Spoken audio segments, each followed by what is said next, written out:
знаете, этот конкурс для республики – это большое знаковое событие в культурной жизни нашего региона, потому что действительно начинался он в республике в небольшом относительно городе Инта. И вот за этот небольшой, я думаю, срок вырос до международного конкурса, до одного из крупнейших конкурсов России.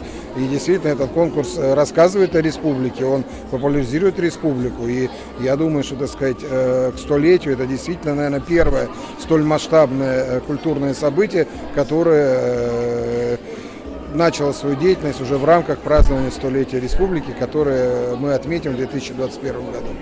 Что бы вы могли пожелать конкурсу и вот до столетия республики, когда вот он такой юбилейный, и вообще в целом?